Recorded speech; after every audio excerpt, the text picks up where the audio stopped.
पता है तुम्हें, मैं आपको ना एक चीज़ सिखाता हूँ, हमेशा ध्यान रखना, सबसे इम्पोर्टेंट है आपके लिए। किसी भी कंडीशन की वजह से अगर तुम्हारा घर फाइनेंशियल क्राइसिस के बीच में आता है तो तुमको कभी भी अपने आप को ना उसको निकालने के लिए ना, घर को फाइनेंशियल क्राइसिस से बाहर निकालने के लिए ना, कभी भी तुमको अपने आप को उसमें इन्वॉल्व नहीं करना है। समझ रहे हो? तुमको पहले खुद को स्टेबल करना है, फिर जाके उसमें अपना जो भी एफर्ट है वो लगाना है। मैं तुमको एक एग्जांपल समझाता हूँ। जैसे आपने कोई भी इंसान अगर कुएं में गिर जाता है ना, ठीक है, अगर वो जिंदा है, उधर खड़ा है, समझ रहे हो, तो उसको अपन क्या करते हैं, क्या अपन उसमें नीचे कूदते हैं उसके बाद उसको उठा के लेके आते हैं क्या, या अपन ये सोचते हैं कि उसमें मिट्टी डालेंगे तो उसके बाद वो निकल आएगा? बताओ, या तुम खुद कूद जाते हो उस कुएं में? नहीं ना, तुम ना उसको रस्सी डाल के बाहर निकालते हो नहीं निकालते हो। वैसे ही तुमको भी यही करना है। अगर तुम्हारा घर फाइनेंशियल क्राइसिस के कारण अगर उसकी स्थिति ख़राब है तो तुमको हमेशा अपने पैसे को ले जाके उसमें नहीं डालना है घर में, तो उनको घर में देते जाओ, फाइनेंशियल क्राइसिस सुधारो, उसको सुधारो, कर्जा हो गया है, उसको कर्जे को क्या बोलते हैं, धीरे धीरे पैसे देकर चुकाओ, ये बिल्कुल भी नहीं करना है। तुमको पहले अपने आप को स्टेबल करना है, अपने लिए असेट्स बिल्डअप करना है, ठीक है।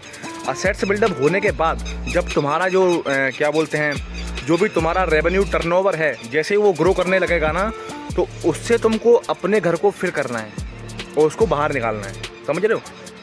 बहुत से अपने यहाँ के जो लोग हैं ना, ये सबसे बड़ी गलती करते हैं। जब भी उनका घर फाइनेंशियल क्राइसिस में आता है तो वो सबसे पहले अपने आप को किसी जॉब में जाके, किसी जगह पे जॉब करके और उस पैसे को लाके अपने घर में देना स्टार्ट कर देते हैं, जो कि सबसे बड़ी गलती होती है। क्योंकि देखो, जो भी चीज़ फाइनेंशियल क्राइसिस में चली गई वो लॉन्ग टर्म में चली जाती है, फिर उसको आने में लॉन्ग टर्म लगेगा। अगर तुम्हारा सैलरी भी, देखो अपने यहाँ के लोग ज़्यादातर बेरोजगार हैं और वो अपनी 10-12 हज़ार रुपये की सैलरी से अगर अपने घर को फाइनेंशियल क्राइसिस से बाहर निकालेंगे तो उनको उस घर को बाहर निकालने में बहुत समय लग जाएगा। और फिर जो फाइनेंशियल क्राइसिस का जो क्या बोलते हैं, जो भी इकोसिस्टम होता है ना, वो रिपीट होता रहता है। कुछ समय के बाद वो फिर से रिपीट होता है।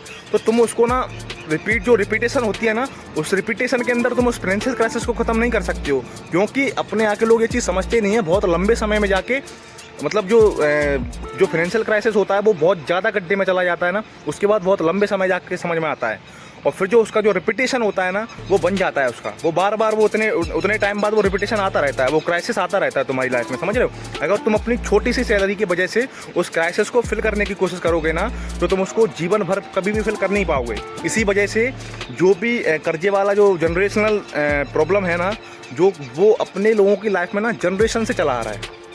तुम्हारे पिताजी भी कर्जा लेते आ रहे हैं, तुम्हारे बाबा जी ने भी कर्जा लिया और तुम भी कर्जे में आ जाते हो। किस वजह से? क्योंकि तुम अपने आप को स्टेबल ही नहीं कर पाते हो। तुमको हमेशा कभी भी अपने कर्जे को अगर ख़त्म करना है, फाइनेंशियल क्राइसिस को ख़त्म करना है, तो तुमको पहले खुद को स्टेबल करना पड़ेगा।